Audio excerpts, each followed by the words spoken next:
Do you remember this from Dana Coverstone's October dream? Then I saw puffed up pastors and I saw puffed up prophets, very expensive suits, and they were preaching against the idea of persecution coming. They promised prosperity, that they promised health and wealth and only good things, and they spoke like their words. As they spoke, their words were like they were slurred, like they were drunk. And suddenly their clothes were coming off. Their tie was loosened and taken off. Their shirt was taken off. Pretty soon they were standing there completely naked. And I saw this rug pulled out from underneath them, and they go flying up in the air. They're trying to cover their modesty while they're up in the air. But as they were floating in the air, I saw money flying out. I saw money flying out from them. All the money that they'd gotten from all the prophecies and ministries and things they'd done selfishly. I saw that money just kind of flying. But when they landed on the ground, this is another thing that just really got me. When they landed on the ground, all of them that landed on the ground that were all puffed up bit through their tongues as they landed. And pieces of those tongues went flying. And they were trying to reach out to grab them, but they were beyond their reach. Yes, he posted that back in 2020. I believe it was August of 2020. He received that dream and posted on YouTube. There's timestamps, etc. This has been front of mind for me for the past 4 years, and I believe that we're seeing this particular part of the Coverstone dream, the October dream, fulfilled. I think we can call it fulfilled. However, I believe there's going to be a lot more fulfillment to it. Now, to be clear, what did he see in the dream?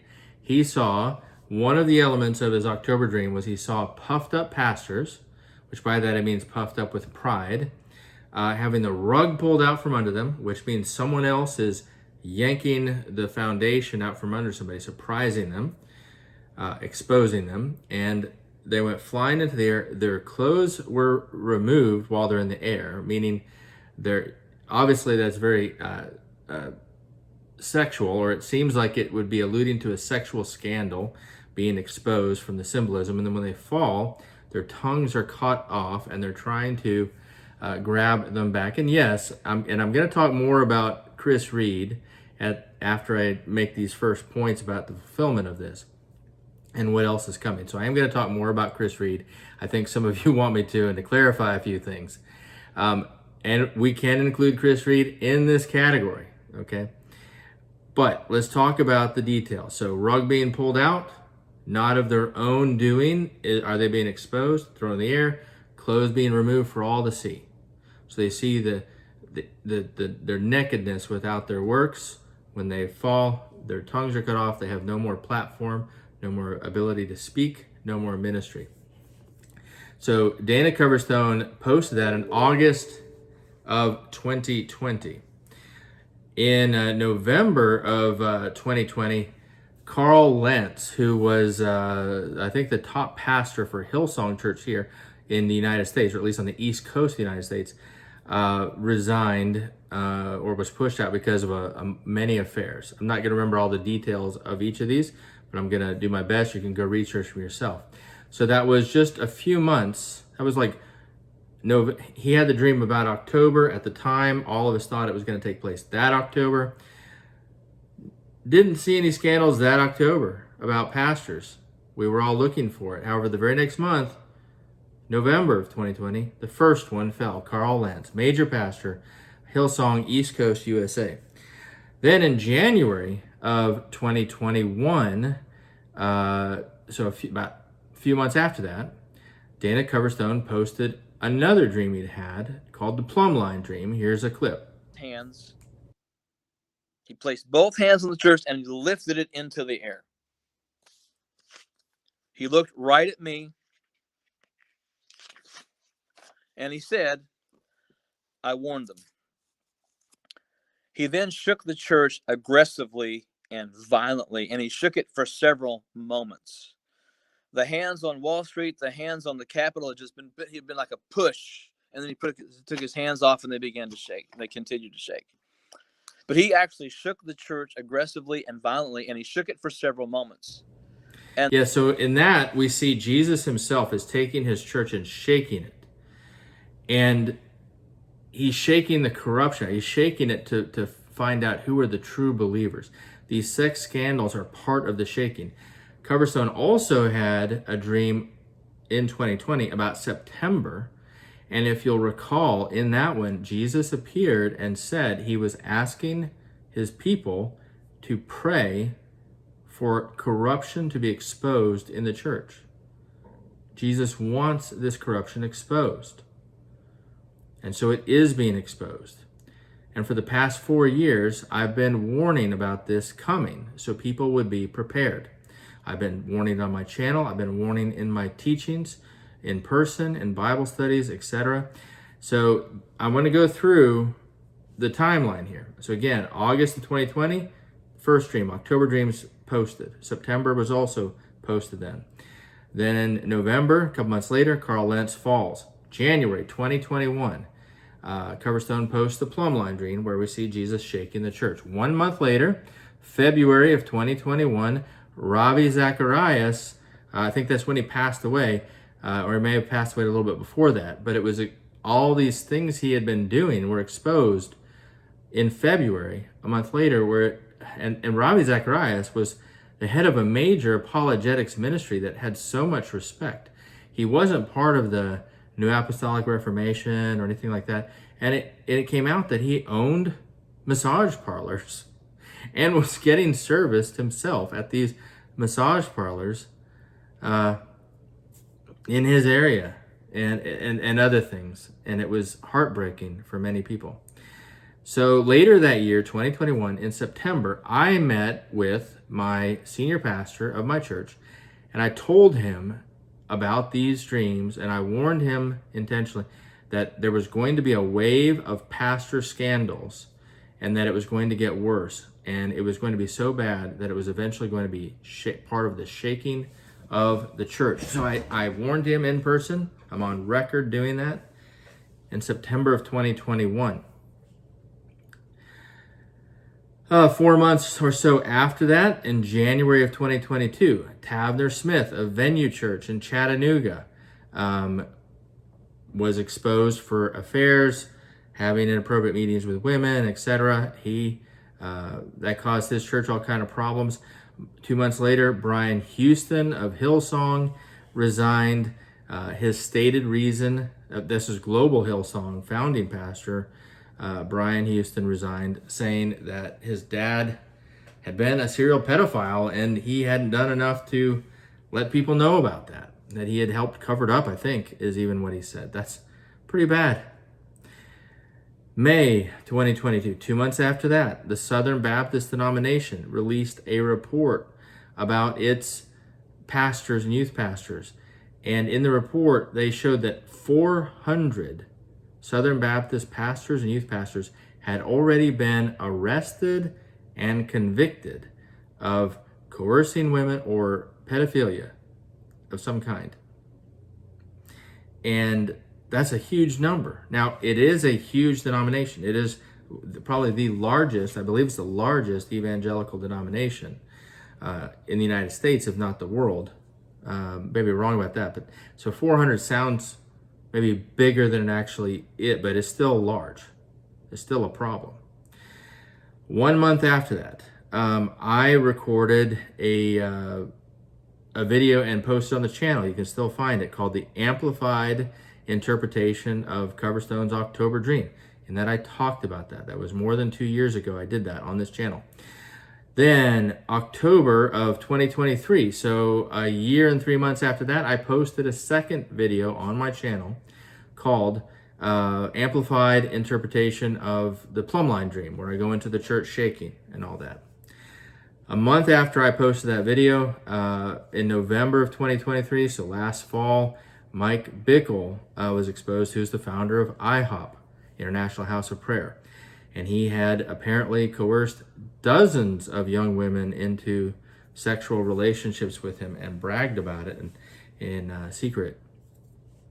1 month after that, in a very detailed fulfillment of Master's Voice prophecy about T.D. Jakes was exposed, who founded the Potter's House Church. And his crimes were, I think, some of the most heinous of all of them. It's been revealed that he participated in orgies, specifically homosexual orgies, with P. Diddy, Sean P. Diddy, the guy who was just arrested by the federal government Department of Justice and is being held without bail for coercing and trafficking in women and others over I don't know how many decades now. He's got more charges coming.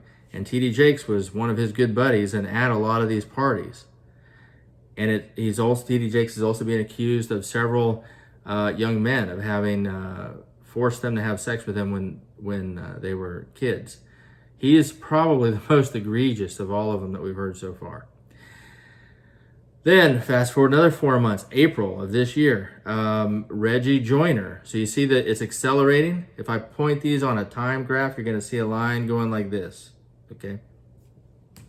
Reggie Joiner, the founder and head of Catalyst, the Catalyst Conference, as well as Orange Ministries. Catalyst and Orange Ministries are associated with Andy Stanley and North Point Church. They're kind of local here in Atlanta. Catalyst is a huge conference. Every year, pastors and Christian leaders, it's a Christian leadership conference. Pastors from around the country come to get trained by Reggie Joiner's organization. When I say a lot of it, it's like tens of thousands come for this conference every year. Huge deal. 2 months after that, June this year, a few months ago, Tony Evans, which broke my heart. When T.D. Jakes fell and these others, I was like, please don't let Tony Evans fall. Please don't let it be Tony Evans. Well, senior pastor of Oak Cliff Bible Church, I believe it's in Texas as well. He stepped down for an unstated moral failure. We don't know what it is. It's inappropriate to speculate. We don't need to know the details. It's just sad. But he stepped down.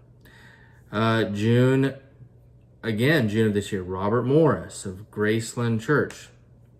Big church. Robert Morris is huge. He's got a big ministry which talked about tithing and things like that. He's been on stage at my church. By the way, so has Reggie Joiner. This is just, it's really bad. He was exposed as having kind of engaged in an extramarital affair when he was in his 20s with a young teenage girl that he was in the house with and other things.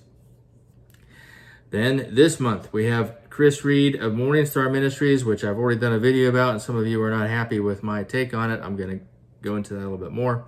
And then we just, either today or yesterday, had Stephen Lawson of Trinity Bible Church in Texas also step down. So these are so many, and Stephen Lawson's also associated with John MacArthur, R.C. Sproul's ministries, things like that.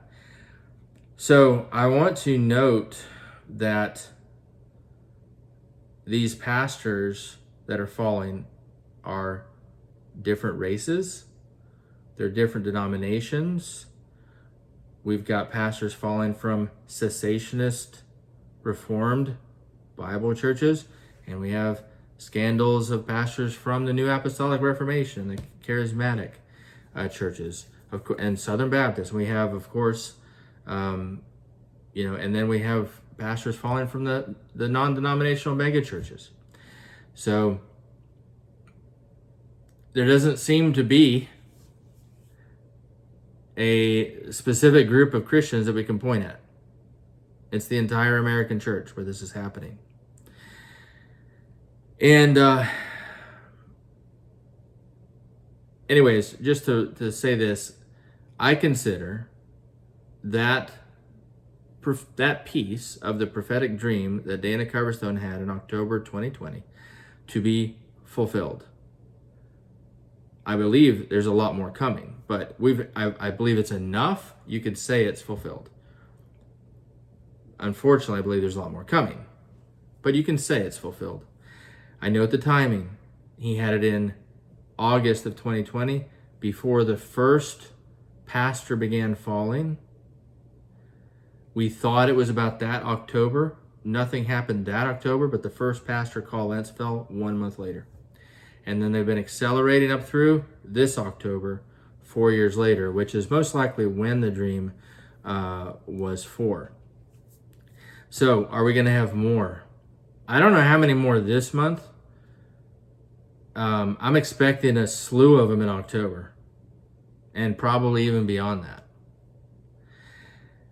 And this is part of the church shaking. Now, in the plumb line dream, when Jesus is shaking the church, there's more to it than that. There's going to be persecution as well, because you may or may not have thought of an element of this, of what's coming. But because this is across the whole church, how long do you think it's going to be before the compilations of this start circling around, going viral, spread by atheists, pagans, liberals, people who hate the church? How long do you think? And when that starts going viral, how easy is it going to be to witness to people? It's going to get pretty hard. We're going to have to do a lot of explaining, unfortunately. If you're in that position where someone's pointing this out, just point at Jesus and say, listen, I can show you a prophecy, a prophetic dream that was given before this happened, and I can show you another one where Jesus says it's himself who's doing this, that he himself is cleaning his church. I think that's the best approach. Point people to Jesus, not men. Now, let me talk a little bit. I want to follow up with Chris Reed. Some of you, to be blunt, yes, I think probably I soft-shoed the affair he was in a little bit in the interest of trying to get to my main points. So you can hear me say it clearly. Chris Reed sinned, and it doesn't matter how far he actually went in that sin as far as the points that I got to. He sinned the moment he first sent her a romantic text. Okay? If you cross that line, you're already in sin. Honestly, according to Christ, the moment you want to send that, you're in sin. And I don't know who among us is innocent of that, of wanting to do that, of having that come out of your heart. Actually crossing the line, that's, a little bit further. And that's definitely when he first sinned. Now, some of you are like saying, well, it was more than kissing, or it was more than one kiss. It was makeout sessions and petting and all this. Look, he admitted the petting in the very first video he did. I don't know if he didn't catch that, but he did. He said, I never touched her without her clothes on. That implies that he touched her with her clothes on. Okay, I understood that from the beginning. The one kiss phrase I had was from her lips. Perhaps I missed somewhere else where she was expanding on that in the interview she did with that young couple. But it doesn't matter, because for the points that I'm trying to make about Chris Reed, and I'm going to make them again, I'm going to take a different tack to try to explain what I'm talking about. I don't care if he had actual sexual relations with her 17 times in 2 weeks. Okay, it doesn't change the point that I'm trying to make. And so let me explain it this way. Why am I being softer on, or at least not as outraged by Chris Reed as I am some of these others? Most of you are putting Chris Reed in the same category with T.D. Jakes, and they're not in the same category. There are 3 categories here, and you need to understand this. There are wolves. Category number 1 are wolves/predators. Wolves/predators. These are men or women who are not believers, not of Christ, and they are intentionally, they're of the enemy, actively in the church, faking it, pretending so they can use and destroy people. That's what it means to be a wolf in sheep's clothing. It doesn't mean a believer who is malfunctioning. A wolf is a different creature, pretending to be a sheep. The wolves and the predators are category number 1. T.D. Jakes is among that category. You don't do what he's done in the church and not be without being able to us be able to say that's a wolf. He is. He's a predator. Mike Bickle I believe is in that category as well, of IHOP. Dozens of women coerced, using the pointing out Bible verses to secretly brag about it to some people. That's a predator. That's a wolf. That's category number 1.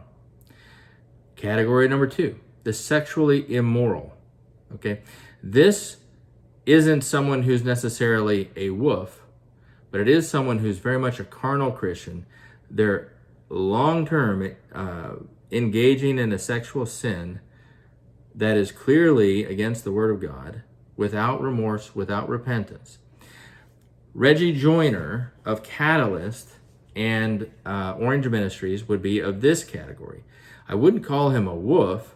He doesn't have dozens of women he's coerced. He hasn't forced boys to engage with him. As far as we know, for Reggie Joiner, he had one woman that he had an affair with, but the affair lasted for 11 years. I think it was 11 years or 12 years. And he didn't express publicly a lot of remorse. He just stepped down. And the woman at first expressed remorse, and now she's going, backpedaling and saying, you know what, I couldn't have meaningful consent to this affair because he was the founder and I was the CEO. I'm sorry, you were what? You were the CEO? And you're saying that you were abused by him because he's in a position of authority over you? I just don't buy it. But she's backpedaling, saying, no, because of our positions, I couldn't meaningfully consent over 11 years. Give me a break. The Bible says very clearly that if a woman is accosted by a man or assaulted, that she's supposed to cry out and get attention. And if she doesn't cry out and she's in the city where she could cry out, then it's to be considered consensual. That's what God's law says. So I'm not buying it. Anyways, Reggie Joiner, not a wolf, but sexually immoral. He's engaged in this long term. The third category are people who fall into temptation, into a sexual sin or other kind of sin, on a temporary basis because of emotional pain. This is not somebody who wants to be lost in, who just doesn't care about God's law and feels like they're justified. That would be the sexually immoral. They're not the false believer like the wolf. This is a true believer who's trying to follow Jesus, but in a time of emotional trauma, something's different, and they fall into sexual sin briefly. That'd be category number 3. I believe, from the details of what I know, that Chris Reed is of category 3. Most of you are assuming he's a category 1, a wolf or a predator. I believe you're assuming that there's a lot more out there that we just don't know about. And what I'm trying to say is, no, I don't believe that's the case. His wife is very much supporting him. And when you watch her face in that video, there's nothing he's saying that she isn't like, yes, that's exactly right. I speculate I'm seeing something in her face. I don't have proof of it. That indicates that there's more to the story that she knows about. She feels like maybe she's contributed to this somehow. I don't know. I'm just telling you what I'm seeing. Regardless, she is very supportive. Rick Joyner, in his private text messages, admitted very clearly that he knew Chris Reed had not crossed a certain line, that he'd not gone beyond the petting in this one case. He also acknowledges there's no other accusations, no other scandals against Chris. And he's admitting this in a private message to Chris when they're not really friends, when they're enemies. As much as you could call them enemies. But they've got opposing interests, and Rick is saying this. That's very strong evidence that there are not other scandals out there waiting to be heard. Now, I could be surprised. And if there's others that come up, then I will change my opinion and I'll say, okay, maybe Chris then isn't category 3. Maybe he is category 2. And if he's category 2, sexually immoral, or even a wolf, then, oh boy, yes, I will flip. And I'll be like, no, done. There's no completely different. But the other thing that tells me category 3 is the length of time. You have this one instance that we know about lasted a month. It took a while to get physical. It took at least, I believe, from all the accounts, that it was some months before it got physical. Not months, sorry, a couple weeks. That's what I'm understanding. I think it was a couple weeks of texting and then got physical. However many times, doesn't matter. Okay, but it was a month. It was limited. Somebody put the brakes on why clothes didn't come off. If you're having multiple makeout sessions or one makeout session, however many it was, clothes didn't come off. It didn't go further beyond that. Why? Well, somebody put the brakes on. Based on her history and the things she says in her account, her testimony, by the way, is not any more reliable than his is. You cannot trust her testimony. Either one of them has to have other witnesses or evidence to support what they're saying. Don't just buy what she's saying, especially when you know her history right before she came to Morningstar. Regardless, and then the last, so I'm viewing him as category 3. That doesn't mean he didn't sin, but it means I have a lot more compassion for him, because we've all had times in our lives or our marriages where there's been an emotionally troublesome time when you're weaker than normal. I thank God that he has spared me from falling in a moment like that. But Chris, most likely, you have to ask yourself why. Why this time did he fall? Well, the answer is either there is a pattern of affairs that we just don't know more about, which some of you are just assuming, or he himself was in an emotionally vulnerable time for some reason, and the enemy sent her at the right moment. That is currently what I believe happened. So it's very sad. It doesn't change the nature that it was sin. Again, he probably should not have been made CEO, even if he repented and was restored. But that's a wisdom thing.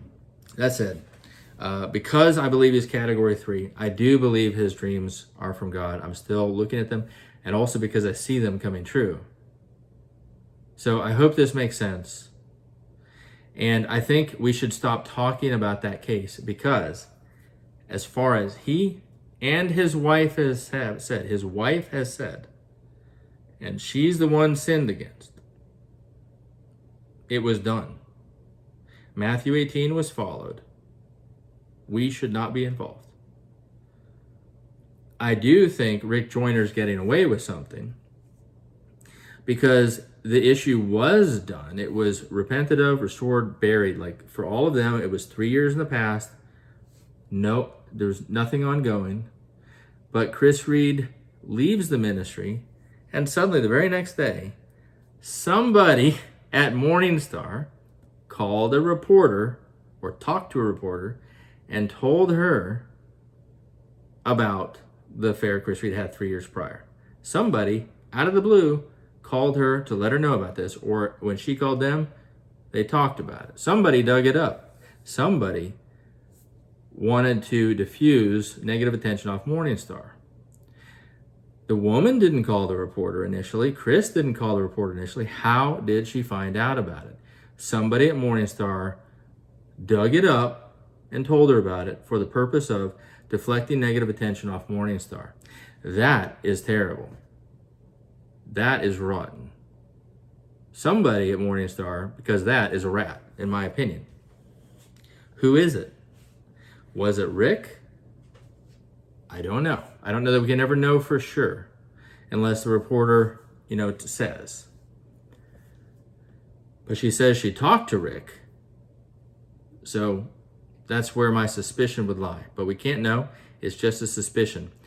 I did have somebody comment on my channel saying that this was a pattern that Rick had, that he was somehow involved in introducing Chris to Rick originally, and that he has agreed that that's Rick's pattern.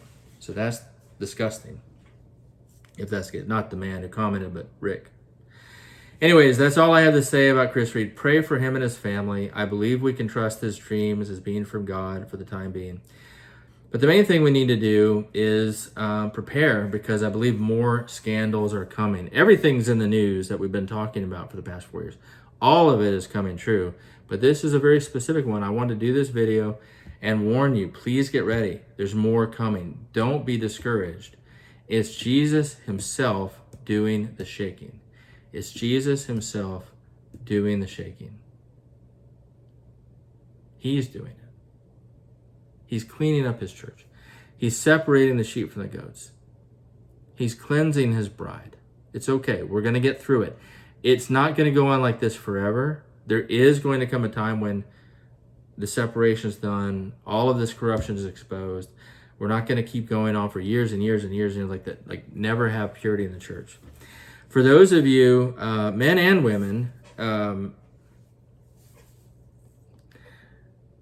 here's what I would recommend to avoid this in the church. Here's some rules that I've kind of tried to have for myself over the years. Billy Graham had a rule about never eating alone with a woman, that wasn't his relative, never riding in the car alone with a woman that wasn't his relative. I have done the same thing. I've tried to never meet alone with a woman, even for ministry business.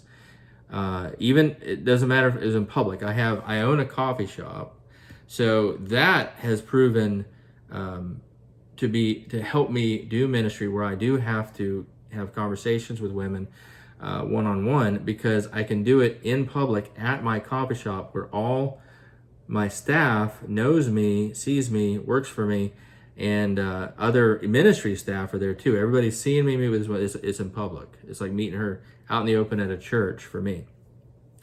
But I never, I've had a rule not to close the door. I don't close the door whenever I'm meeting with a woman. If I have to meet with a woman off campus, so to speak, outside my coffee shop for ministry, then I usually bring another guy along, or meet with another female, have another female staff member of Path to Hope join me, or I ensure that I'm meeting with her and another female. So it's like more than one. So it's never a date. I think I've only ridden in a car alone with a woman twice since I was married that wasn't a close relative of mine. And both times I called my wife ahead of time and let her know that I was in the situation where I was going to have to do this, but I'm telling her so she knows. Okay. So those are the kind of rules that if you're a man, you really, especially if you're in ministry, you gotta put those boundaries. And you can't compromise on them for convenience sake. And if you do that, then you're good. Now, some of you suggest that don't even text the woman. I think that's kind of ridiculous. There's no way to do ministry like that. I do have to text women or message them or call them sometimes. But then as a man, I am highly respectful, and I make sure there's nothing I could say that would be interpreted as flirting or I really even am very careful about compliments. So that's how you have to be. Now, women, if you are in a church, if you're in a ministry, if you want to go up and compliment a pastor or someone on how well they're doing, what a great message or something, that is really good. But you're walking a fine line. Okay, do it, because it will be encouraging to the minister, the pastor. They need that encouragement. But know that most people are starved for compliments. And just because a man of God is serving hard and sacrificing himself for others doesn't mean that his spouse, his wife, appreciates it. And at home, she could be treating him badly. And if you're a semi-attractive woman complimenting him, you could be accidentally meeting a deep emotional need he has that isn't being met. Okay, and that could engage it. And then, especially because this is what happens, women approach pastors, they compliment them like this, and then they start talking, "Can you also pray for me?" And they start telling their sob story. And they start talking about their financial trouble. And pray for this. Women do this a lot with pastors and ministers. And when you do, you're also invoking the man's natural built-in tendency to want to save the damsel in distress. So if you have complimented him and touched a deep emotional need, and then you're simultaneously saying, "Hey, I'm in trouble, a dragon's about to eat me," you're sparking a thing inside a man where he wants to save you. Okay, and then that is a lot of times how these affairs get started. So women, be careful, and definitely don't dress immodestly, please. Okay. Anyways, this is a very sad thing. I hope I clarified myself on Chris Reed. I hope you understand now how I'm viewing these categories and why I was reacting to him a little bit different. But it was sin. There's no doubt about it. And I know he regrets it. I can see it in his face. And I'm not so sure that the woman, Catherine, is so repentant herself. She sounds kind of arrogant when I've read her account and talked to it. And I don't know. Perhaps I haven't seen enough of her. I don't know her either. That said, let's just drop that one and prepare ourselves, because the church shaking is coming. I have no doubt this is going to reach a tipping point where non-believers are going to begin using this against the church in America. So that said, it is still a relatively peaceful time, and we can always have joy in the Lord. So pray for these men or their families or these churches, even in these cases where somebody is clearly a wolf or a predator. Pray for their families, pray for their churches. People attend these churches and their life is in it. They've invested years, decades. They believed in it. And this is such a gut punch. Such a gut punch when it happens. Anyways, this is kind of a sad video. But I hope you guys have a great day, great week anyways. And keep seeking the Lord. And we'll see you soon.